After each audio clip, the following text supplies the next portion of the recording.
내일 열리는 내란 우두머리 혐의 재판 공개될 수도 있겠습니다. 내란 특검이 중계방송 허가 신청서를 제출했기 때문인데요. 하지만 허가가 나더라도 윤석열 전 대통령의 모습은 볼 수 없을 듯합니다. 13회 연속 불출석 기록을 달성할 예정인 윤 전 대통령 측, 불출석 이유로 이걸 들기도 했죠. 제대로 된 식사를 할 수 있는 날은 사실상 주말밖에 없다고 해도 과언이 아닙니다. 재판 중계 여부는 지기현 판사 손에 달렸는데요.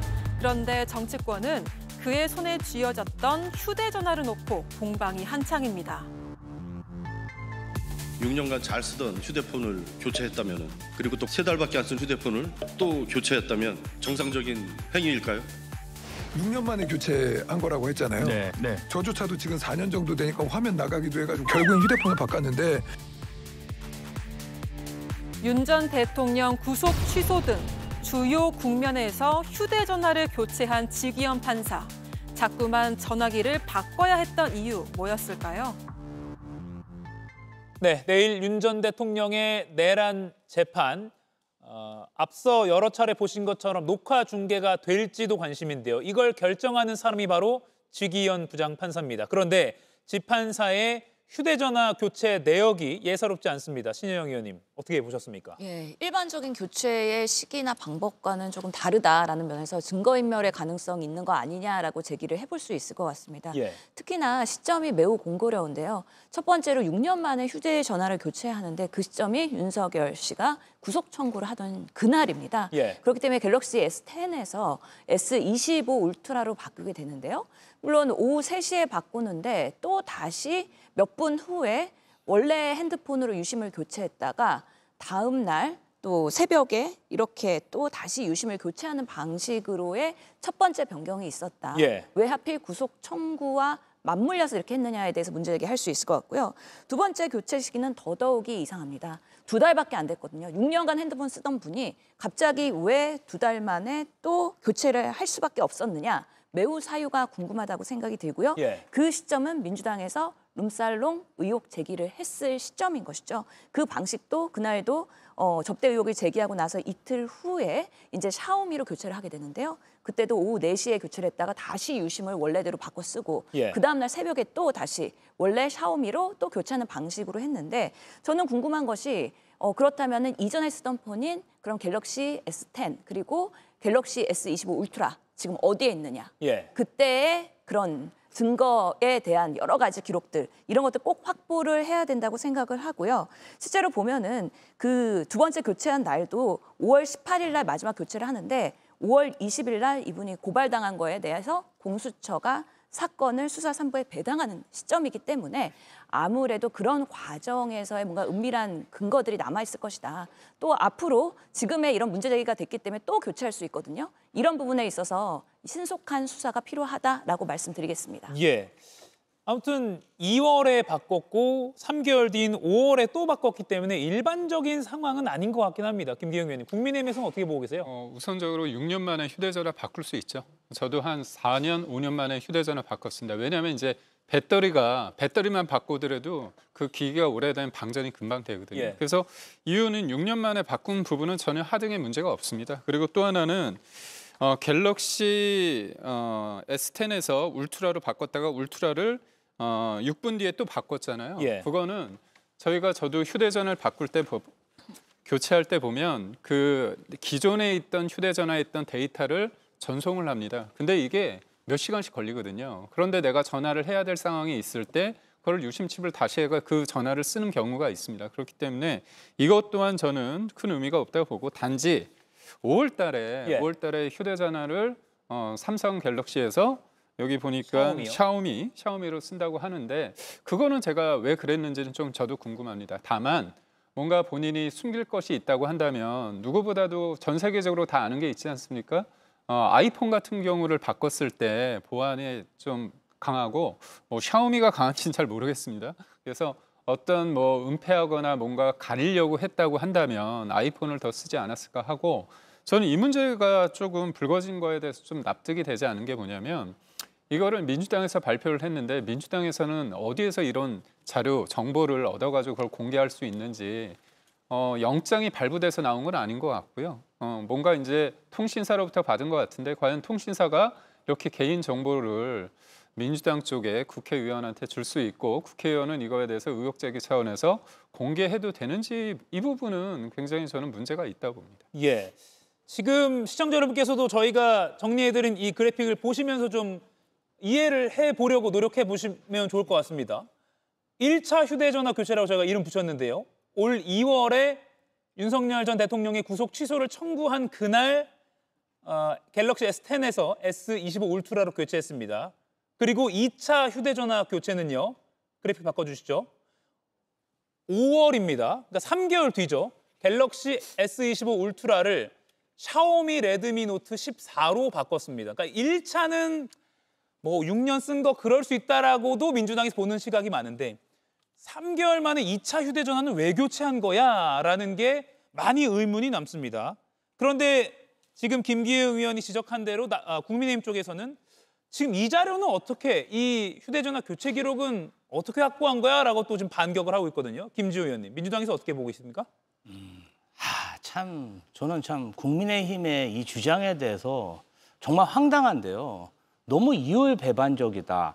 같은 당 소속에 있는 윤상현 의원의 그런 휴대폰 교체 기록도 국회 진감법에 따라서 공개됐을 때는 아무런 반응을 안 하다가 왜 지기현 판사 건만 관련해서 개인정보 위반이다, 독재 시대냐 이렇게 반응하냐 이거죠. 저는 나경원, 오선 의원이 이런 방식으로 반발하고 있는데 이런 식으로 해서 법사위 간사하겠습니까? 아니 본인이 패스트트랙 관련해서 2년형을 구형받았고 배우자가 춘천지법원장 판사인 건 알지만 서울법대 그리고 판사 사법고시를 패스하신 분이 법 규정도 모르고 이렇게 일방적으로 본인 유불리에 따라서 지적하는 이 행태 저는 매우 잘못됐다고 생각하고요. 잘 생각해 보면 지기현 판사가 6년 동안 아무 이상 없이 핸드폰을 썼다가 하필 왜 구속 취소됐을 때 핸드폰을 바꿨으며 그리고 3개월 후에 본인의 어떤 의혹이 불거졌을 때 핸드폰을 바꿨다. 그것도 똑같은 기종이 아니라 샤오미 저가 핸드폰으로 바꿨다는 것 자체는 뭔가 나는 바꾸기가 싫은데 할 수 없이 바꿨다는 걸 보여주는 거 아니겠습니까? 저 지기현 판사의 행태는요. 판사가 아니라 정말 얼리 어댑터 유튜버라면 저희가 이해하겠습니다. 그런데 판사잖아요. 6년 동안 잘 쓰던 사람이 갑자기 왜 휴대폰에 관심이 생겨서 저렇게 자주 바꿨는지 의혹이 생기는 건 당연한 거 아니겠습니까? 황정아 민주당 의원이 최초로 이 자료를 언론에 공개를 했는데 국회 증감법 등 적법한 근거에 따라서 상임위에서 의결해서 얻은 자료다. 그리고 이게 통신 내역이 아니라 기기 교체 내용만 의혹이 있는 시점에 한해서 제출받은 것이다. 이렇게 설명을 했습니다. 김인영 의원님, 네. 이거 의문이 있기 때문에 뭐 수사로라도 밝혀야 되지 않냐 이런 목소리도 있거든요. 네, 지금 수사하고 있습니다. 저는 민주당에게 다시 되묻고 싶습니다. 지금 공수처에서 5개월째 지기현 판사 관련해서 수사를 하고 있는데 전혀 실적을 못 내고 있습니다. 민주당 의원분들 잘 아시는 거 있지 않습니까? 수사기관, 피감기관 또는 정부 부처에 직접 찾아가서 항의하는 집단 항의 잘하지 않습니까? 공수처에 찾아가십시오. 찾아가서 왜 5개월 동안 아무런 실적을 못 내고 있는지 엄격하게 따지고 물으십시오. 그래서 공수처장에 직접 청문회도 하시고 공수처장에 직접 방문하셔서 청문회장에 불러내셔서 직접 물어보시면 될 것 같습니다. 수사 안 되고 있는 거 아닙니다. 고발돼서 직접적으로 수사하고 있는데 실적을 못 내고 있는 공수처에 대해서 따끔하게 민주당에서 똑같이 지적을 해주시면 좋을 것 같습니다. 예, 신영 의원님. 지기현 판사 본인 해명은 아직은 안 나왔는데 이거 나와야 할 것 같기도 합니다. 해명해야죠. 예. 지금 중요한 내란 재판의 그런 부장 판사인데 이런 부분에 있어서 신뢰가 계속 흔들리고 있는데 아니 재판 진행할 수 있겠습니까? 그리고 그 결과에 대해서 국민들이 납득할 수 있겠습니까? 지금 사실은 그 룸사롱 접대에 대한 이슈도 그렇고 본인은 삼겹살에 소주만 먹는다고 그랬었거든요. 그리고 그런 거 사주는 사람도 없다라고 얘기를 했었는데 그런 이야기를 하기 때문에 민주당에서 제보받은 거 곧바로 룸살롱 사진도 공개한 바가 있습니다.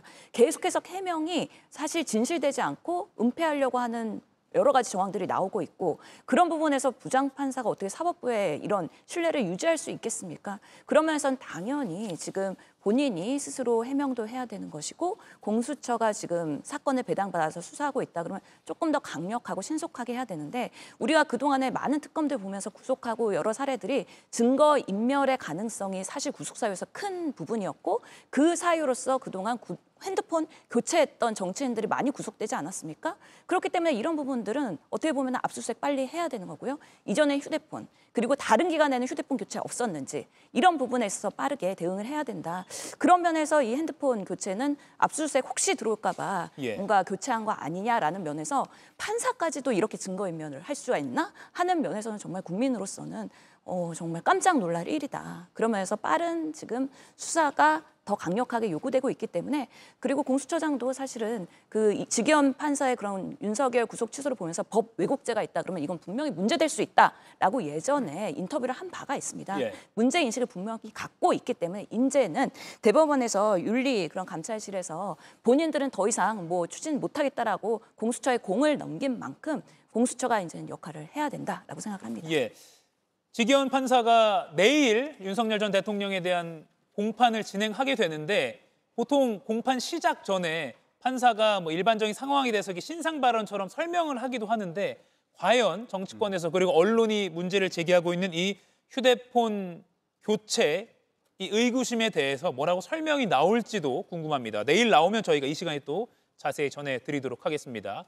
지기현 판사의 접대 의혹과 관련해서 문제 없다는 법원 감사 결과가 나왔죠. 그러자 민주당은 감사 결과에 반박하면서 제보 내용을 추가로 공개했습니다.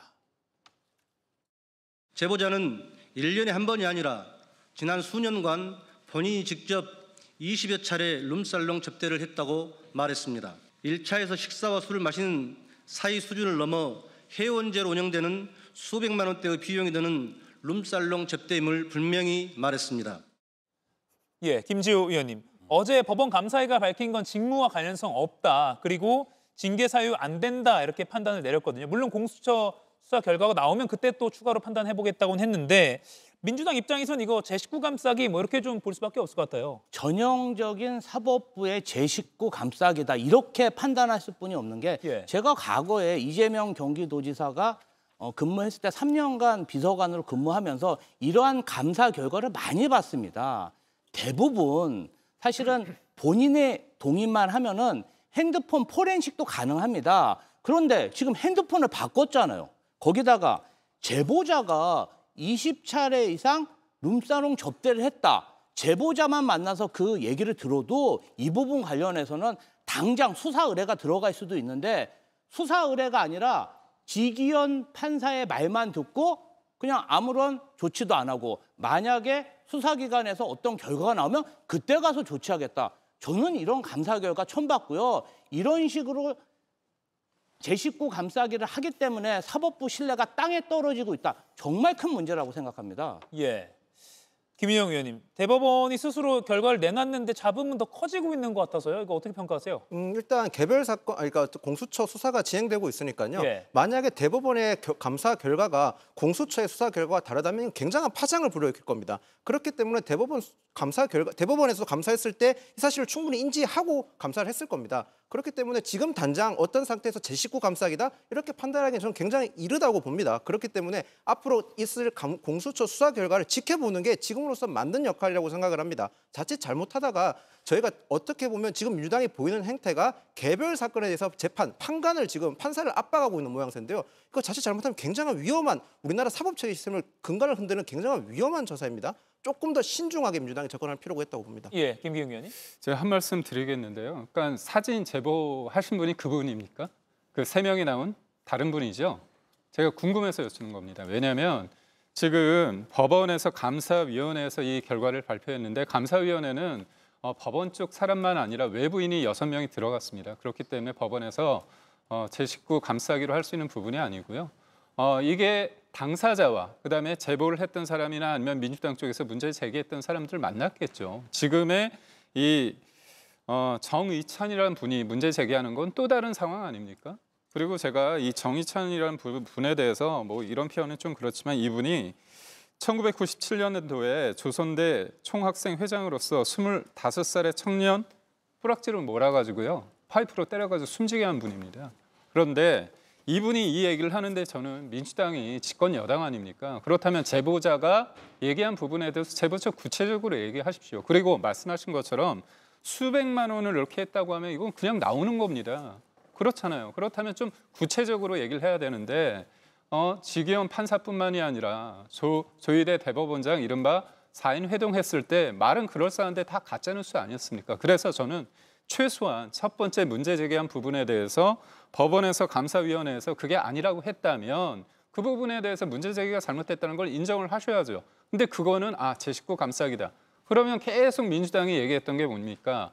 왜 대법원에서 입장 발표를 안 하냐? 입장 발표했잖아요. 그런데 그거는 또 믿지 않는다는 거 아닙니까? 그래서 저는 공수처에서 수사를 했을까 봤는데 지금 현직 판사입니다. 현직 판사인데 이 사람 지금 압수수색해가지고 그걸 해야 된다? 이렇게 말을 할 수 있을 정도로 그게 확실한 팩트가 나온 게 아니잖아요. 그렇다면 이건 끊임없이 사법부의 영향력을 행사하려는 거 아닌가 그런 생각을 합니다. 자, 그럼 제가 사실관계를 조금 정리를 하면 앞서 저희가 영상으로 보여드린 그 정의찬 민주당 원내대표 정무실장은 어제 기자회견 내용에 따르면 본인이 지기현 판사의 그 룸살롱 의혹의 제보자를 만나서 제보를 받아서 민주당 쪽에 전달했다라는 그러니까 최초로 민주당 쪽으로 그 제보를 전달한 인물이라고 어제 설명을 했고요. 그리고 최초 그 전달 받으면서도 20여 차례 룸살롱 접대에 대해서도 그때부터 얘기를 해왔다. 그런데 그 내용에 대해서는 어제 법원 감사위가 특별한 결론을 내놓지 않았기 때문에 이에 대해서는 왜 해답이 없느냐 뭐 이런 취지의 문제 제기를 한 것이고요. 아까 김기웅 의원께서 정의찬 정무실장의 과거 이력에 대해서 말한 것은 뭐 민주당 쪽에서 보면 메신저 공격이라고 볼 수도 있을 것 같습니다. 지금 논의에서는 글쎄요 좀 불필요한 사실 관계일 수도 있을 것 같아서 그 부분은 메신저로 공격할 필요는 지금까지는 없지 않느냐 이렇게 정리를 해야 될 것 같습니다. 김조 의원님. 반론을 좀 드리면은 법원에서 감사 결과에 대해서 정말 그렇게 자신이 있다면 공수처 수사 결과를 보고 다시 감사 결과를 바꿀 수도 있다. 이런 애매한 입장을 표현하지 않았을 겁니다. 그리고 어떤 감사든 이렇게 핸드폰을 자주 교체하고 의혹이 제기됐는데 핸드폰이 교체됐다? 이러면 사실은 윤석열 정부 하에였으면 정말 검찰이 그 대상자에 대해서 구속영장을 신청했던 게 여태까지의 그런 수사 행태였습니다. 이 부분 관련해서 정말 감쌀 걸 감싸야 되는데 이해할 수 없습니다. 윤상현 의원도 그렇게 감싸시지 왜 이렇게 판사들만 감싸시는지 잘 이해가 안 갑니다. 예, 내일 지기현 판사가 특별한 입장이 나올지 정말 주목이 되는 상황이 점점 펼쳐지고 있는 것 같습니다. 내란 재판 내일 시작할 때 어떻게 될지 좀 지켜보죠. 정성호 법무장관 이야기를 좀 해보겠습니다. 정 법무장관이 윤석열 전 대통령 측을 향해서 꽤 강도 높은 비판의 글을 자신의 페이스북에 올렸습니다. 며칠 전에 윤 전 대통령 변호인이 재판 불출석 사유로 밥 이야기를 꺼낸 걸 직격한 겁니다. 지금 보시는 이 글입니다. 윤 전 대통령 측 윤 전 대통령 측이 인권침해 궤변을 반복하고 있다. 참 뻔뻔하고 후안무치한 태도다. 구치소에 있는 것이지 호텔에 숙박하고 있는 게 아니다라고 일침을 가했습니다. 신효영 의원님.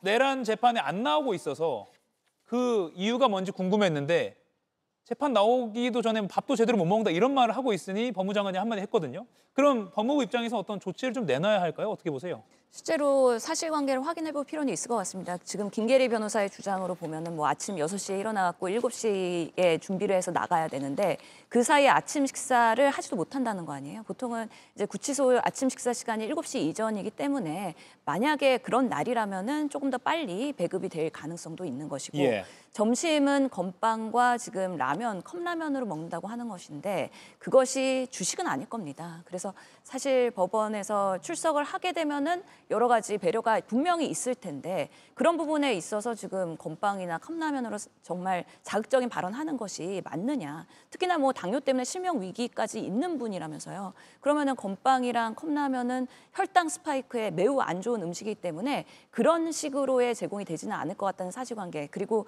뭐 저녁 식사는 또 5시 이전에 보통은 배식이 되는데 적어도 4시 반에 요청을 해야지 소량을 남겨놓는다. 이런 식으로 자극적으로 얘기를 하는데 당연히 돌아오면은 저녁 주죠. 그러면은 밤새 굶기겠습니까? 그런 방식으로의 잘못된 그런 사실을 호도하는 것은 정말 맞지 않다. 얼마나 황제, 특권, 그런 수용소의 수감 생활을 하고 있는지 여러 JTBC의 단독에서도 그동안 나왔는데 그거는 나중에 또 다시 말씀을 드리도록 하겠습니다. 김계리 변호사가 재판 출석하면 제대로 된 아침 식사를 하지도 못한 채 점심시간에는 컵라면과 건빵으로 식사한다 이렇게 주장을 했고요. 이에 대해서 정성호 법무장관이 뻔뻔한 태도다라고 지적을 한 겁니다. 김기흥 의원님, 국민의힘 쪽에서는 이런 상황 어떻게 보세요? 우선적으로 내용을 좀 확인을 해봐야겠죠. 근데 저는 지금 법무부 장관이 저렇게 김계리 변호사가 얘기한 부분에 대해서 저렇게 조금 감정적으로 대응하는 게 과연 맞는지 잘 모르겠습니다. 호텔에 숙박하는 것 아니다. 이런 표현을 굳이 법무부 장관이 하는 게 맞는가에 대한 생각을 해서 저는 강성 지지자들을 좀 신경 쓰는 어떤 행보 아닌가 그런 생각을 하고요. 우리가 지난주죠. 윤석열 전 대통령이 오래간만에 카메라에 모습이 잡혔습니다. 수척하고 살도 빠지고요. 머리도 세고 뭐 황제 의전을 받나요? 저 모르겠습니다.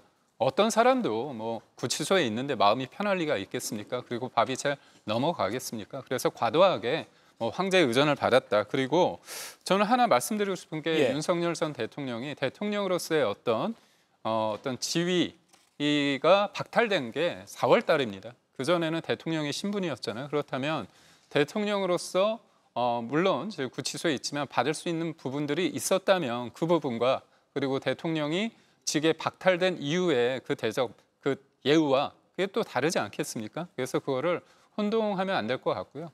저는 이런 구체적으로 이런 것들이 나가는 게 과연 어떤 어떤 사실관계를 다투는 데 있어서 어떤 의미일까? 저는 좀 씁쓸합니다. 윤 전 대통령이 앞선 추가 사건 공판과 또 보석신문 기일에 구속 이후에 1.8평짜리 방 안에서 서바이브 자체가 힘들었다라고 주장을 했고 이에 대해서 또 반대로 생각하시는 분들은 아니 구속 수감됐으니까 그러면 힘들 수밖에 없지 뭐 그냥 평상시 생활처럼 편안할 수는 없는 거 아니냐 이런 반론을 제기하기도 합니다. 김지우 의원께 요거 마지막으로 질문하고 백다 앵커에게 넘기겠습니다. 윤 전 대통령 측이 내란 특검법 위헌이라면서 위헌법률 심판 제청을 또 신청했습니다. 이거 또 지연시키려는 거 아니야? 또 법기술 부리는 거 아니야? 이런 비판도 나오거든요.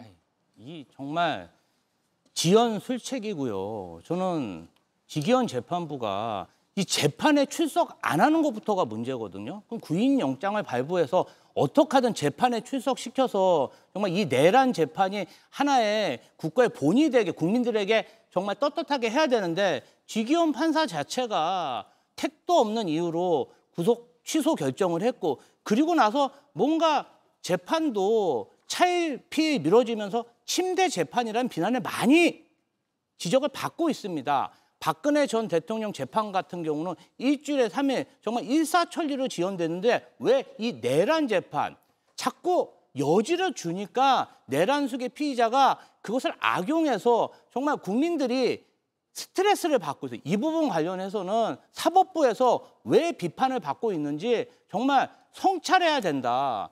여지가 있으니까 윤석열 전 대통령이 저런 행동을 하는 겁니다. 저게 좋은 행동입니까? 저는 되묻고 싶어요.